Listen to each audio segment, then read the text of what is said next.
पीछे एक साधक ने वृंदावन में कहीं मोबाइल से गलत देखने का अभ्यास बना लिया और उसे त्याग नहीं पा रहा था। अब सत्संग था नहीं, सत्संग हो तो फिर निकल जाएगा। वो उसी में डूब गया और अपने शरीर को पूरा कर दिया, अर्थात आत्महत्या कर ली। एक बार बताया था सत्संग में, वही प्रसंग थोड़ा सा छिड़ा। सब संत भगवान विराजमान, 1000 बार अगर हम गिर जाएं तो भी हमें शरीर छोड़ने की बात नहीं सोचेंगे। गिरता वही है जो दौड़ता है, जो गिरे पड़े हुए हैं, चल ही नहीं रहे, वो क्या गिरेंगे। साधक को हर गिरने में एक उपदेश मिलता है, हमसे त्रुटि कहां हुई। पर यह बल सत्संग से मिलता है। यदि सत्संग मिले तो 1 मिनट में ऐसे सब। निराश नहीं होना किसी भी साधक को, ध्यान रखना हमारा बल भगवान है। कोई हम में त्रुटि है, कोई अभिमान है, कीन हो इस कभो अभिमाना, सुख हो वंचा कृपा निधाना, बहुत ये गूढ़ बात है। साधक में कहीं न कहीं थोड़ा जितेंद्रियता का, साधुता का, दिव्यता का अभिमान हो जाता है। उसका नाश करने के लिए उसको घुटने टेकने पड़ते हैं माया के आगे। तब उसको लगता है नहीं, सर्वलोक महेश्वर भगवान ही मुझे चला रहे हैं, मेरे में कोई सामर्थ्य नहीं। कभी ऐसी किसी के साथ घटना घट जाए तो आपको प्रायश्चित होगा, क्योंकि भक्त हैं, आपका हृदय जलेगा, दंड मिलेगा, निंदा होगी, अपमान होगा। लेकिन आपको निराश नहीं होना। आपकी परम पदवी को कोई भी बाधा नहीं पहुंचा सकता, ये ध्यान रखना। हमारे शब्द याद रखना, कभी कदम पीछे मत चलाना, आगे ही बढ़ाना। ये संसार नहीं जानता।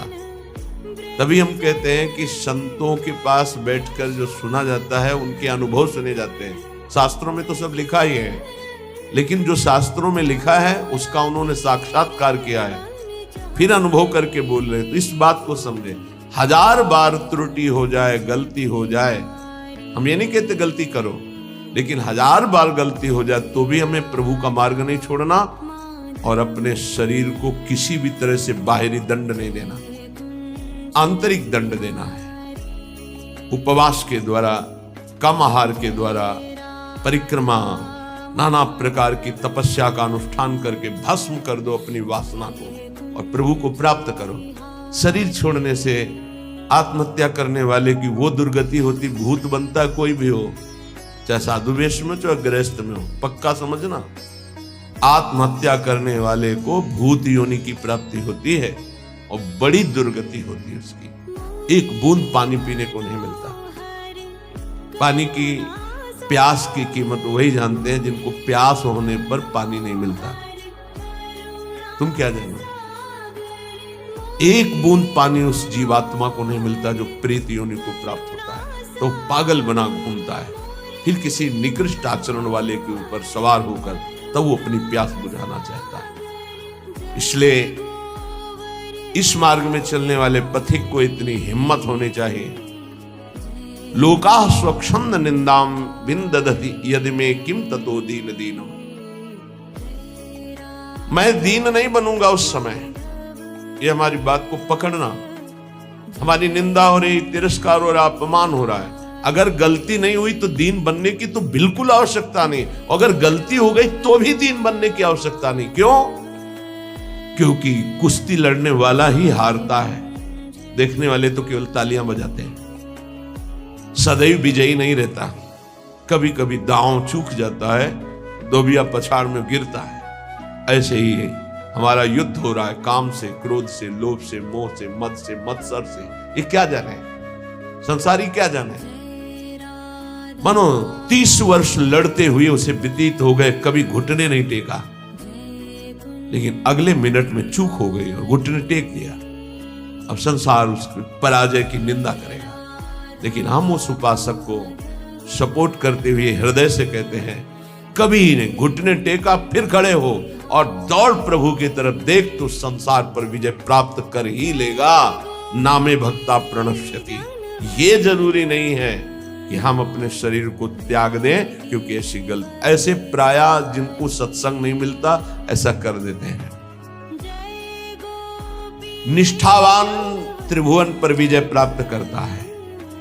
लोका स्वच्छंद निंदाम विंधत। चाहे कोई कितनी निंदा करे तुम्हें फर्क नहीं पड़ना है, और फर्क पड़ जाता है तब जब सत्संग नहीं मिलता। ये हम आपको सत्य कहते हैं। सत्संग में बड़ी सामर्थ्य है। संतों के वचन अमोघ अमृत होते हैं। सत्संग ही बचाता है, संत वाणी ही उठाती है हमको। नहीं तो कभी कभी ऐसी दशाएं जीवन में होती हैं कि साधक निराश हो जाता है। जिसको किसी को कटु व्यवहार नहीं करते, किसी से कोई मतलब नहीं रखते, अपना लक्ष्य केवल, फिर भी गाली दे रहे, फिर भी ऐसे ऐसे षड्यंत्र रच रहे, फिर भी प्रतिकूलता। हे नाथ, ऐसा क्यों हो रहा है? ये कमजोरी हमारी है। इस कमजोरी को संत वाणी दूर करती है। पक्का जब जब जीवन में कहीं कमजोरी आई तब तब संत वाणी ने हमें उठाया, संत संग ने हमें उठाया। ये हमने जीवन में देखा है। कभी भी हम जहां निराश होने का अवसर आया, वहीं संत भगवान पधारे और ऐसे वचन बोले कि हृदय गदगद हो। कहीं भी कभी भी कोई भी घटना ऐसी जिसमें हम निराश हैं, सामने देखा है कि संत भगवान खड़े हैं और कोई न कोई ऐसे वचन बोले जिससे निहाल हो गए। तो सत्संग के द्वारा ही हमको ऐसी सामर्थ्य मिलती है कि हम निंदा को सह सके। फिर कह रहे हैं सर्वम चेता स्यात् कुटुंब किमिव मम ततो दुर्दशाः स्युस्तता किम।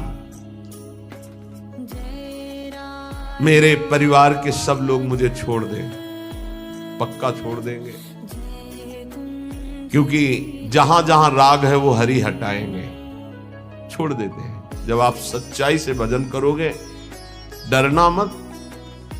सच्चाई का जब जिस दिन भजन होगा तो परिवार का राग छूटेगा, पर परिवार में भगवत भाव रहेगा। वही हम कह रहे हैं कि भगवत भाव से प्रीति करो, राग पूर्वक नहीं। राग का नाश, राग होता है आंतरिक, बड़ा सूक्ष्म होता है। ततो दुर्दशा स्युस्तता। सब पूरे परिवार के छोड़ दिए, लोक में निंदा हो रही है और शरीर दुर्दशा को प्राप्त हो रहा है। ये होता है, ऐसी परिस्थिति आती है।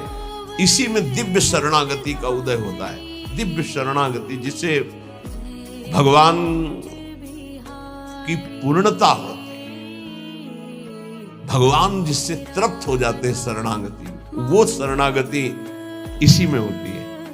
लोक में निंदा हो रही, कहीं रहने का ठिकाना नहीं, कोई भी प्यार करने वाला नहीं, जिधर देखो तिरस्कार, और कोई अपना सृष्टि में कहने वाला नहीं। पूरी सृष्टि में कोई एक अपना कहने वाला नहीं। ये स्थिति आती है। स्थिति उस समय आर्त भाव से जो होता है वो शरणागति है। जैसे गजेंद्र को कोई अब सहयोग देने वाला नहीं, अगले झटके में डूब जाएगा। अब याद आई हरि, अब वो शरणागति, एक सेकंड नहीं लगा, भगवान उपस्थित हो गए। हमारी बात समझना, ये शरणागति पढ़ लिख के नहीं होती, ये परिस्थिति पैदा की जाती है। जैसे अभी एक उपासक, घर बार त्यागी, वैरागी, बड़ा ही सेवक, भगवत मार्ग का पथिक, कुछ दिनों से साधारण शरीर में अव्यवस्था हुई और कल फाइनल हो गया कि गलित कुष्ठ।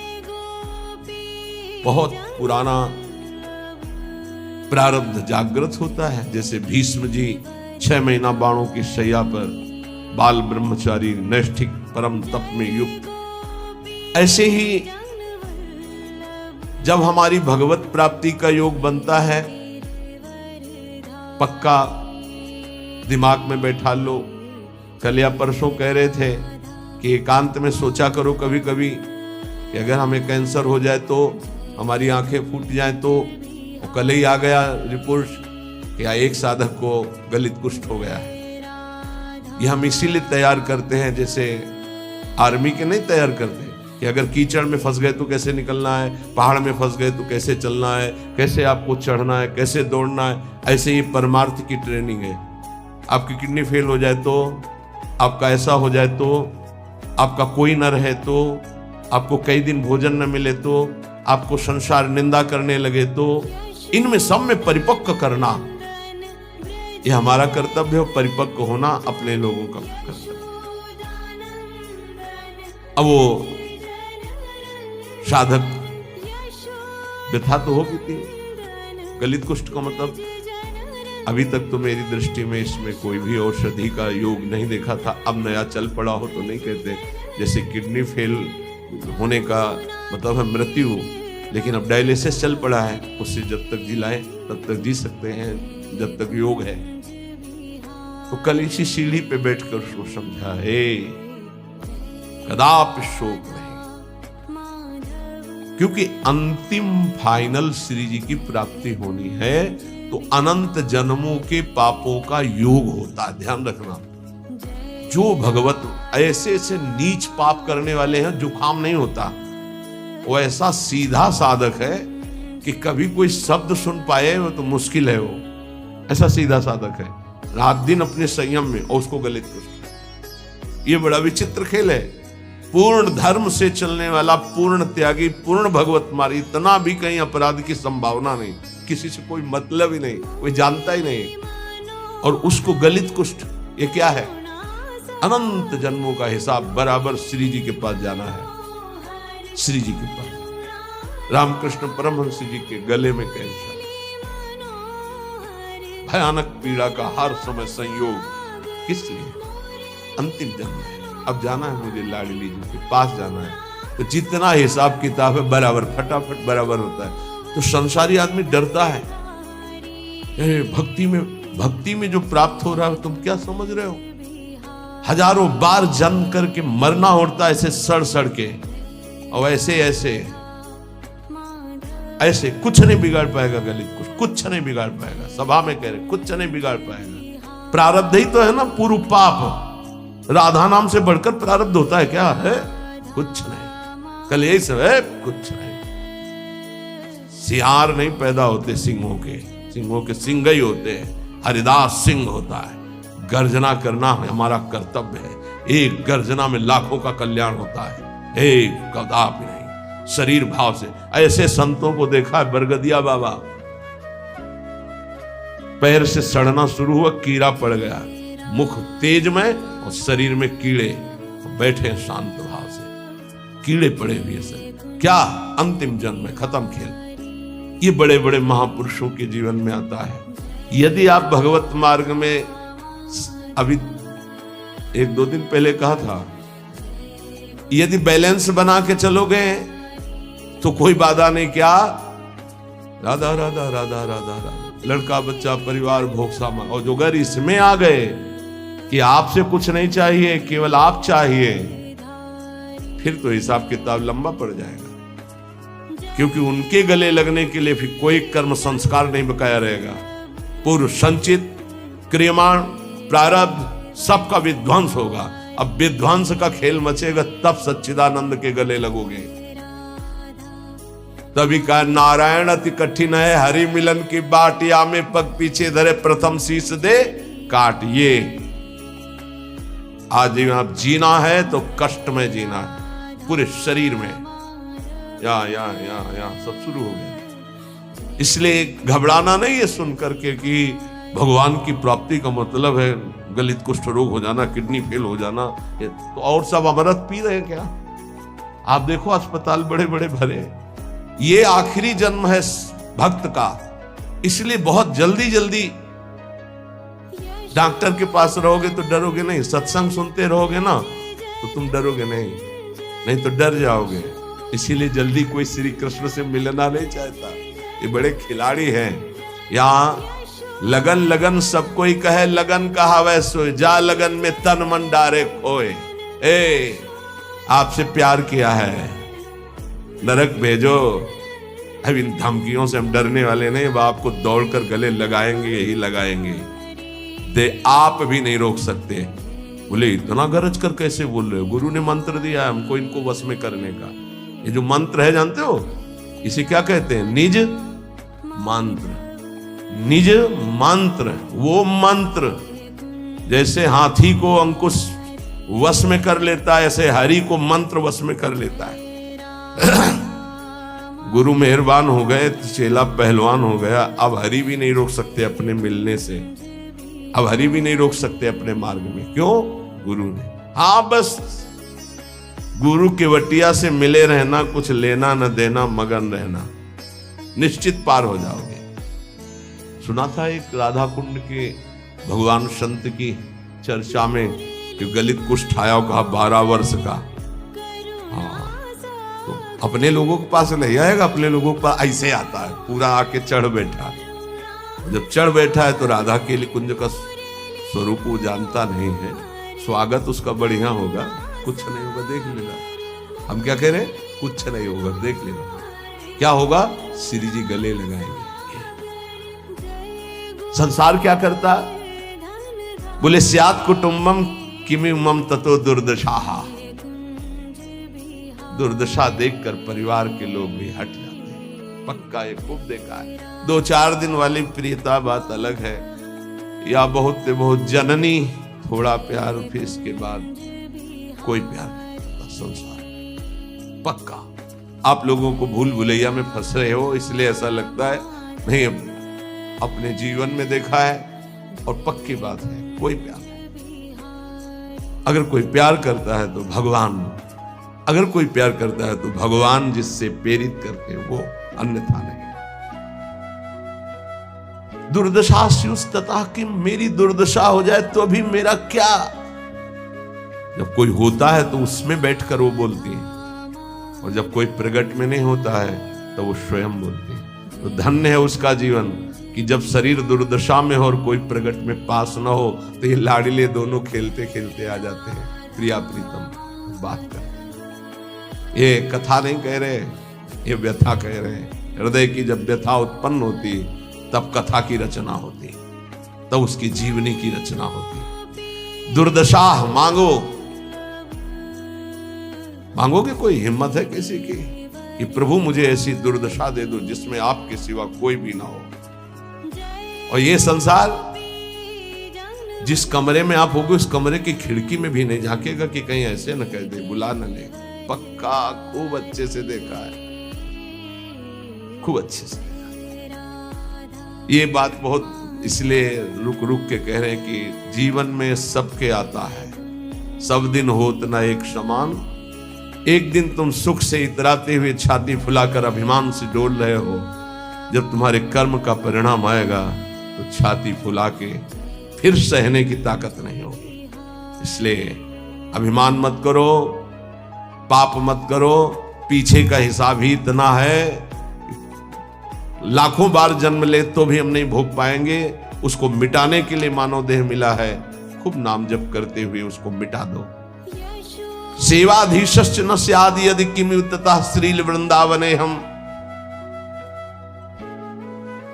अगर मेरी ऐसी शरीर की दुर्दशा और सेवा नहीं बन पा रही भगवान की, तो मुझे कोई फर्क नहीं। क्यों? क्योंकि मैं पड़े पड़े रोते हुए उनकी सेवा करूंगा। एक होती सामग्री से सेवा और एक होती रुदन से सेवा। तो यहां कह रहे हैं सेवाधीशश्च न स्याद् यदि किमुततः श्रील वृंदावने हम। अब हमसे प्रगट सेवा भी नहीं हो पा रही तो मुझे क्या, क्योंकि मैं हूं तो ना उनका। ये देखो, ये हिम्मत, ये निष्ठा बहुत जरूरी है। ये इसलिए कि आज आप स्वस्थ हैं, आप परिक्रमा दे सकते हैं, सेवा कर सकते हैं। कल ऐसी भी स्थिति आ सकती तो क्या। कभी कभी सोचते थे जब रात के 8 बजे स्नान कराते थे, हिम्मत बनाई रात्रि तक उठ पाए, श्री जी को स्नान करा रहे धीरे से बना, तो सोचते थे श्री जी आपकी सेवा कैसे होगी। आज हमारे तो 2 हाथ नहीं सेवा कर पाते, लेकिन आज सैकड़ों हाथों से श्री जी को दुलार हो रहा है। ये उनकी महिमा। सब 9 अवस्था के सब पढ़े लिखे संत जो अपने जीवन को सांसारिक उन्नति में चढ़ाना चाहते थे, बड़े बड़े सर्टिफिकेट डिग्रियां लिए हुए हमारे श्री जी की सेवा में लगे हुए हैं, और ऐसे मनोयोग से लगे हैं, पूछो मत। भगवान सदैव कृपा करते रहे हमारी लाडली जी की सेवा में, ऐसी इनकी रुचि बनी रहे। कभी कभी जब श्री जी को श्रृंगारित देखते हैं, इन सबका प्रयास देखते हैं, तो ऐसा लगता है कि हमारी एक एक वृत्ति जो सेवा की थी वही इनके रूपों में आकर के विराजमान हुई है। जैसा हृदय से चाहते थे, भावना में करते थे, वही प्रगट में आज सेवा। अगर शरीर से सेवा भी न बने तो हमें क्या, क्यों मैं आपका हूं, आपके निमित्त पड़ा हूं। यथास्यांभस्यास्थाय धैर्यम, ये बहुत बढ़िया श्लोक भगवत प्राप्ति के लिए कह रहे हैं, बहुत जोर की बात इस श्लोक में कह रहे हैं। जैसी भी परिस्थिति रखोगे मैं धैर्य नहीं छोड़ूंगा। ए हरि, आपसे है, आपसे जैसी परिस्थिति देना चाहो दे दो। क्या लोक में स्वच्छंद निंदा कराओ, लोग अपमान कर दें, तिरस्कार कर दें, तो भी मैं दीन नहीं होऊंगा। दीन का मतलब हाय हाय अब हमारी सब निंदा करने वाले, कोई हमारा नहीं, ऐसा कभी नहीं होगा। यदि हमें कुटुंब परिवार छोड़ दे, शरीर हमारा दुर्दशा को प्राप्त हो जाए, प्रगट में सेवा भी ना कर पाऊं, तो भी स्थास्याम्यास्थाय धैर्यम मम निज परमाभीष्ट सिद्धिर्भवत्रे, मेरे को भगवत प्राप्ति से अब कोई नहीं रोक सकता, क्योंकि मेरा धैर्य है कि मैं प्रभु का हूं। हमारे माई श्यामाजू को राज, अब इसी से भगवत प्राप्ति होगी, पक्का होगी। यही हम कई बार समझाना चाहते थे, जो आज इस श्लोक में निकला है। कैसी भी परिस्थिति हो, भजन भी ना बने तो भी भगवत प्राप्ति होगी। बोले भजन के बिना भगवत प्राप्ति कैसे होगी? भरोसे में, भरोसे में। आगे पड़ा जटायु देखा, सुमिरत राम चरण की देखा, भगवान के चरण। मानो दुर्दशा है शरीर की, कोई पास नहीं, नाम से कोई साधन बन रहा है, ना कोई भजन। भारी पीड़ा है तो भजन भी नहीं बन रहा है, तो क्या? बस आशा है आपकी, भरोसा है आपका कि आप बड़े कृपालु हैं, आप अपनी कृपा से मुझे मिल जाओगे, अपने समीप बुला लोगे, पक्का। श्रीपाद कह रहे निज परमाभीष्ट सिद्धिर भवित्री, हमारा जो अभीष्ट था भगवत प्राप्ति वो पक्का हो जाएगी। बस क्या? धैर्यम मम, मेरा ये धैर्य विचलित ना होने पावे, कुछ भी हो जाए। देखो इसमें ये नहीं देखा जाता कि इस समय इसकी परिस्थिति क्या है, हमारे प्रभु ये नहीं देखते, वही तो देते हैं। वो ये देखते हैं इस समय इसकी स्थिति क्या है। अंदर में जो हमने भरोसा पाला है जीवन में, कभी कहीं भी नहीं छूट सकता। हम माने कि नाम जप नहीं हो रहा, वाणी पाठ नहीं हो रहा, माना कि हमसे सेवा नहीं हो रही, माना कि हमारे अंदर कोई अब भागवतिक विचार भी नहीं रह गए, लेकिन ये जो एक झीना सा धागा है कि मैं श्री जी के भरोसे हूं, इसको कौन तोड़ सकता है? इसी से भगवत प्राप्ति होती है, इसी भरोसे से। व्यास भरोसे कुंवर के सोवत पांव पसार, अर्थात मैं निश्चिंत होकर पड़ा हूं, मुझे निश्चित भगवत प्राप्ति होगी। जो श्रीपाद करे मम निज परमाभीष्ट सिद्धिर भवित्री, बहुत जोर की बात है। हर उपासक के लिए ये अध्यात्म की चरम सीमा की स्थिति की बात है। इस पर विश्वास कर लो अगर कर पाओ। कैसी भी परिस्थिति हो, मैं श्री जी का हूं, श्री जी का ही रहूंगा, चाहे कितना भी कष्ट आ जाए, निश्चित भगवत प्राप्ति हो जाएगी। निश्चित आपको वो परम सिद्धि प्राप्त होगी जो किसी साधना से नहीं प्राप्त होती है। जब तक शरीर स्वस्थ है तब तक कचाई न रखो। कल चर्चा हो रही थी काचे धर्म की, उसमें जो शेष है उसको श्रवण करो तो कच्चाई दूर हो जाएगी, तो निष्ठा आ जाएगी, सच्चाई धैर्य आ जाएगा। श्री सेवक जी महाराज कह रहे हैं कि जब आपने शरणागति हरिवंश चंद्रजू की ले ली, ध्यान से सुनिएगा, लोगों के मन में कई तरह की शंकाएं रहती हैं, इनका त्याग कर दो। गीता जी में भगवान ने कहा ये यथा माम प्रपद्यन्ते तास तथैव भजाम्यहम्, मुझे जैसे जो भजते मैं उनको वैसा ही भजन में अनुभव हो। अब आप प्रभु को पत्नी रूप से भज रहे हैं तो वही बैठे हैं तुम्हारे पास, तुम्हें समझ में नहीं आ रहा। पुत्र रूप से भज रहे हैं तो पुत्र रूप में वही बैठे हैं। ये था माम प्रपद्यन्ते, इसको बहुत सरलता से देख लो। आप जिस रूप में प्रभु को देखना चाह रहे हैं वही रूप प्रभु दिखा रहे हैं। अब हम निकुंज उपासी हैं, हमारी उपासना का एक विशुद्ध मार्ग है। क्या विशुद्ध मार्ग है? जिसमें हमारे आचार्य और रसिक महापुरुष गए, हम उसी मार्ग के प्रतीक हैं। हमें बाहरी उपदेश नहीं सुनना।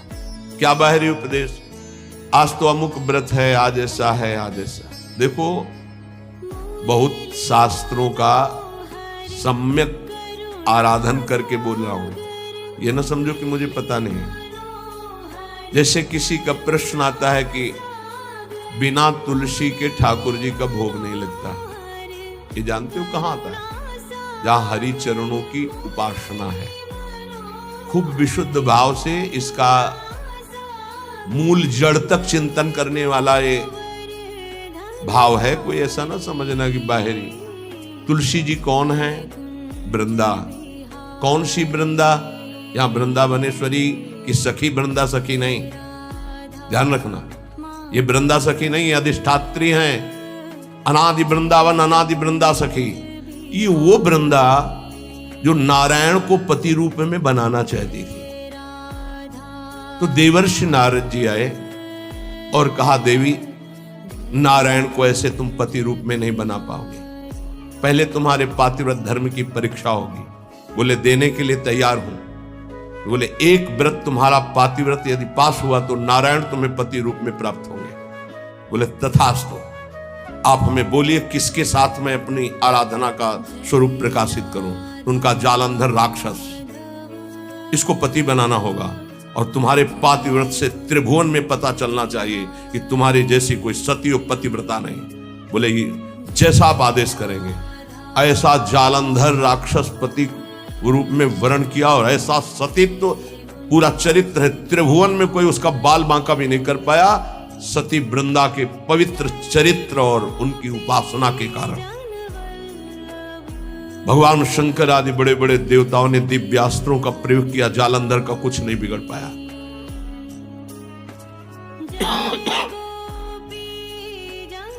भगवान श्रीहरि से प्रार्थना की। भगवान श्रीहरि ने कहा, ऐसे नहीं मारा जा सकता, इसका मूल है वृंदा, अगर उसका सतीत्व भंग हो तो ही मारा जाएगा। तो बोले नाथ, आप ही इसको देख सकते हैं। तो उन्होंने कहा, मुझे ही पति रूप में प्राप्त करने के लिए उसने तपस्या की थी, मैं जा रहा हूं। नारायण रूप से नहीं गए, छल किया।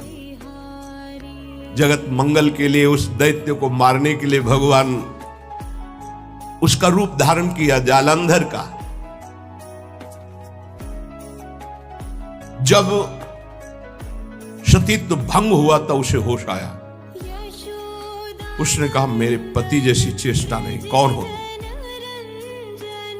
क्योंकि आप में असीम सामर्थ्य, असीम सौंदर्य, असीम सुख मेरे पति नहीं हो सकते, क्योंकि मैं जानती हूं कौन है। जालंधर राक्षस, आप वो नहीं हो।